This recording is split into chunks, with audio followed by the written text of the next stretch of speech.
Hey everyone, Tim Schofield here, and I'm here in Paris where Samsung just announced a ton of different products, and we have just about all of them, including a couple new phones and even their brand new Galaxy Watch Ultra, their first one ever. But anyways, in this video, we're gonna take a look at the Galaxy Z Fold 6. Those other videos are coming soon, so be sure to click that subscribe button so you're notified when they go live. Now, the Galaxy Z Fold 6 is up for pre-order now. Now, Samsung has a ton of different offers on their website to save you a lot of money, even over $1,200. And if you pre-order through any of the links I link in the video description, you get an extra $100 off your pre-order. So be sure to click through that link if you want that extra $100. Anyways, let's dive into it. This is Samsung's thinnest and lightest fold device they've come out with yet. We're gonna take a quick look what comes in the box of the Z Fold 6, and then of course, get some hands-on with this new phone. Let's get started. And here it is, the Galaxy Z Fold 6 from Samsung. Opening up the box. Looks like we have a Verizon SIM. Setting our phone to the side, building some suspense because there's a box underneath here. Inside there, looks like we've got our SIM ejection tool, a getting started guide, and a USB-C to USB-C cable for charging. And that is everything that came in the box. This is the silver shadow color. However, there's a lot of other great color options and some Samsung.com exclusives. They look really good. That was a close one, but let's open up the phone, taking it out of the box here, and there is just a little screen cover. We're gonna take that off, and that is it. Here we go, our brand new phone. Looks like there is another screen here. Let's peel this off. All right, now I'm gonna boot up our Galaxy Z Fold 6 for the first time, and while it turns on, let's take a closer look at this updated hardware. First of all, I am noticing how much lighter this phone actually is. That is a great addition. It is noticeably lighter. Anyways, down at the bottom is where we've got our microphone, USB Type-C port. That bottom left is one of our speakers.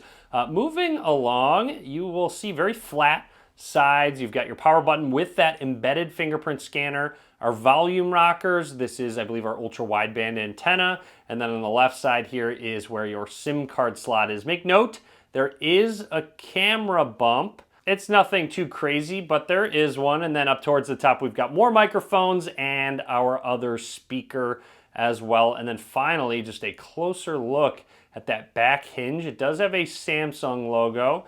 Now let's actually fold this open so you can see the mechanism. It does clasp completely flat with the screen and the back to screen. And again, this is their thinnest and lightest foldable yet. Definitely noticeably thinner. Also, I really like how there's no gap here. Just better for that dust resistance so dust can't really get in there. Very sleek and minimal back. I do really like it with their signature triple camera setup. Now you get a 50 megapixel wide angle lens, a 12 megapixel ultra wide angle lens, and then a 10 megapixel telephoto camera, which will zoom up to 3 times optically. You're going to want to protect your new premium and expensive phone, and this brings us to our sponsor, Spigen.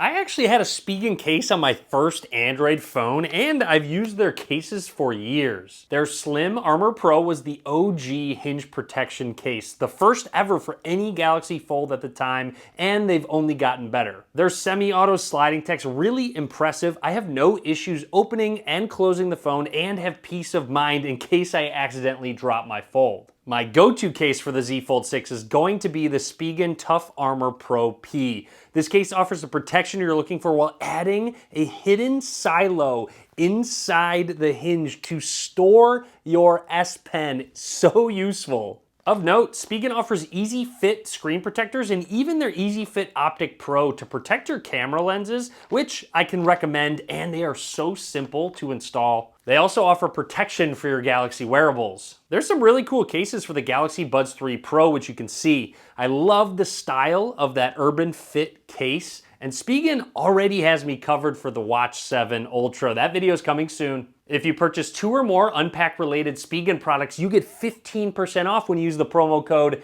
QBKing777. The link will be in the description. Now we are all set up and ready to go. I'm going to run through the boot up process, talk about anything that's noteworthy. Fingerprint scanner built into that power button. I do believe you can set it to skip the lock screen when you set your thumb down. I do like the subtle vibration haptic feedback that you get. The vibration motor does feel very premium as expected. Continuing through, there we go. You can add more if you'd like. So this is what I'm talking about. Fingerprint always on with the cover screen, the main screen, or both, just by touching that side button. And a big one, Galaxy AI is built into the Fold 6. You get a ton of features, including interpreter, scrolling down, photo assist, drawing assist, health assist as well. And just a few notes about taking care of your phone. There is a pre-installed screen protector. Do not peel that off, but Samsung does offer one free replacement of that screen protector, plus a one-time $200 fee to replace the internal screen itself. So definitely nice of Samsung to actually set that up. And we are all set up and ready to go. Here is the home screen of our Galaxy Z Fold 6.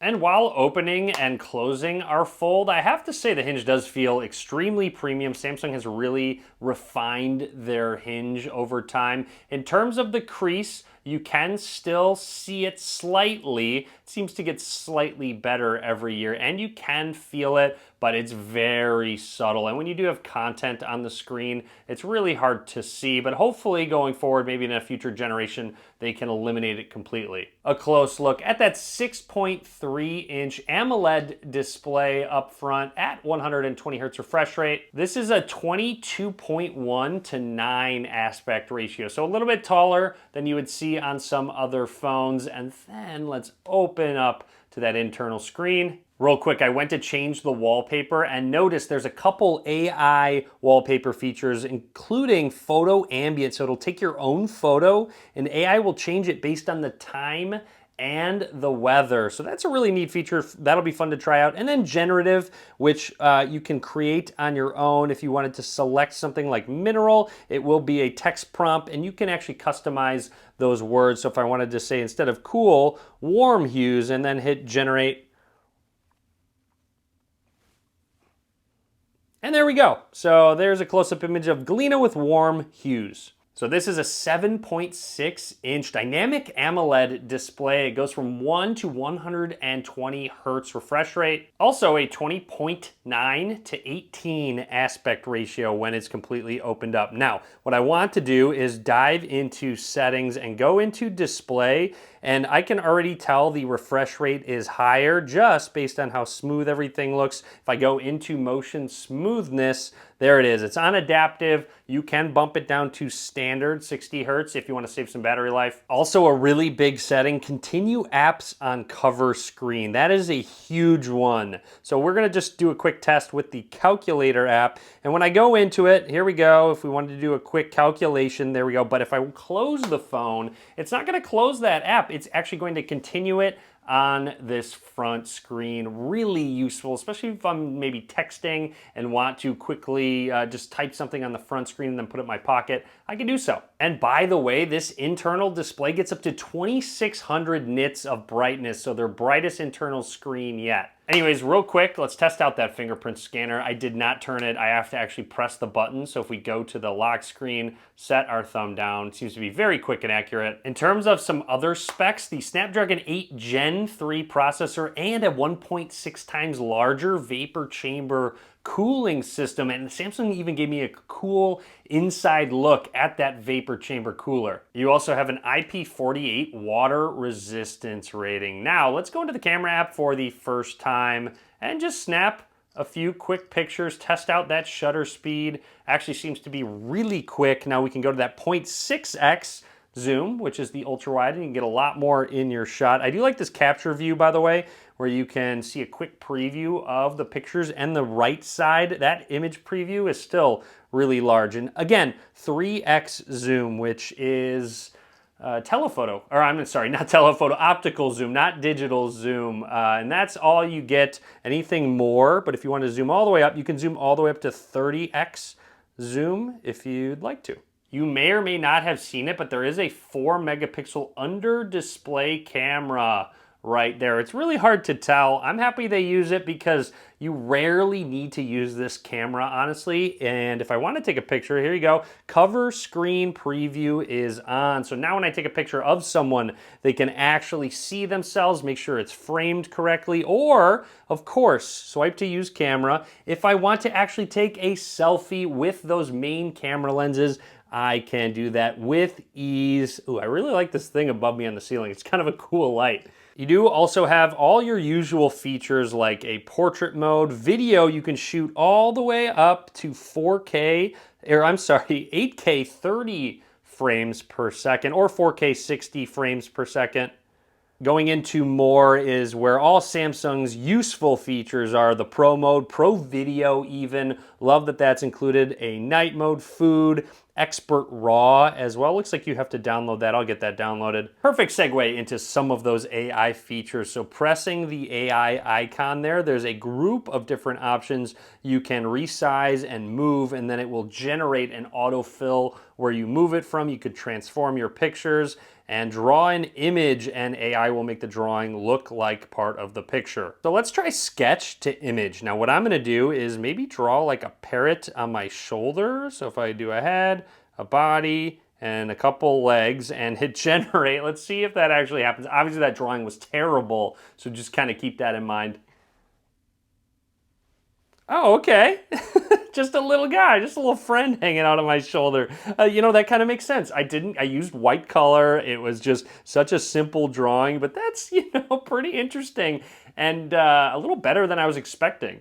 You do, of course, still get circle to search. So press and hold the home button or the bottom bar if you're using the gestures. Oops, I accidentally pressed one of these nice little shortcuts down at the bottom. But if you press and hold that home button, circle something, and it will do a quick search of exactly the text, image, whatever it was that you searched. Quickly jumping back into settings, scrolling down, lock screen, and always on display. So nice that always on display is included, and a few other options, including roaming clock, which I love that Samsung has. Let's see if it's actually enabled here. Yeah, it is. It doesn't know where my home is set. Obviously, it thinks my home is in Paris, France, but generally when I travel, it will automatically put Chicago and wherever I'm at. It's super useful. And also under advanced features is where you're going to find your labs, multi-window flex mode panel. So when you use the phone sitting up, all the different apps that have features and can control that. Also going into labs, I really do like multi-window for all apps. Make sure to turn that on. And check it out, S Pen, unfortunately not included with the phone, but I did get some hands-on with the S Pen, and I will hopefully be picking one up